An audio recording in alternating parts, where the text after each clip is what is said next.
পঞ্চপাণ্ডব ছাড়া শুরু হচ্ছে বাংলাদেশের নতুন টেস্ট অধ্যায়।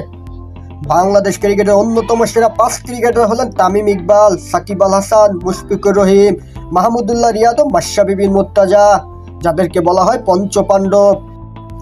এবার ওয়েস্ট ইন্ডিজ সিরিজ দিয়ে 18 বছরের মধ্যেই প্রথমবারের মতো পঞ্চপাণ্ডবের কাউকে ছাড়াই টেস্ট খেলতে নামছে বাংলাদেশ। ওয়েস্ট ইন্ডিজের মাটিতে বাংলাদেশের বেশ কয়েকটি মিশ্র অভিজ্ঞতা রয়েছে। এই ক্যারিবীয় দ্বীপপুঞ্জে 2009 সালে ওয়েস্ট ইন্ডিজকে 2-0 ব্যবধানে হারিয়ে প্রথমবারের মতো দেশের বাইরে টেস্ট সিরিজ জয়ের কৃতিত্ব অর্জন করে বাংলাদেশ। তাছাড়া জিম্বাবুয়ে বাদে সেই সিরিজ দিয়ে কোনো শক্তিশালী দলের বিপক্ষে জয় পেয়েছিল সাকিব তামিমরা। এছাড়া এই সিরিজ দিয়ে আন্তর্জাতিক টেস্ট ক্যারিয়ার শুরু হয় মাহমুদুল্লাহ রিয়াদের।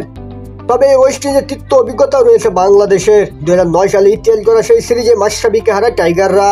হাঁটুর ইনজুরিতে পড়ে 2009 সালে টেস্ট ক্যারিয়ার সমাপ্ত হয় বাংলাদেশের সাবেক এই অধিনায়কের। এছাড়া ওয়েস্ট ইন্ডিজের মাটিতে টেস্টে নিজেদের সর্বনিম্ন দলীয় রানের লজ্জার রেকর্ড গড়েছিল টাইগাররা।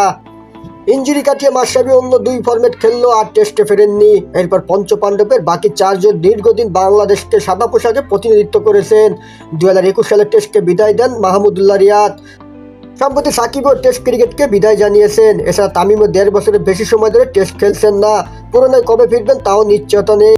বর্তমানে পঞ্চপাণ্ডবের মধ্যে কেবল মুশফিকই খেলছেন। তবে ইনজুরি কারণে ওয়েস্ট ইন্ডিজ সিরিজ থেকে ছিটকে গেছেন অভিজ্ঞ এই ব্যাটার, যার ফলে পঞ্চপাণ্ডবের কাউকে ছাড়াই মাঠে নামতে হবে টাইগারদের।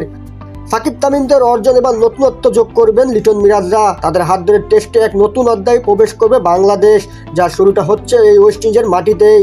শুক্রবার সিরিজের প্রথম টেস্টে মাঠে নামবে বাংলাদেশ। অ্যান্টিগায় বাংলাদেশ সময় রাত 8টায় শুরু হবে ম্যাচটি।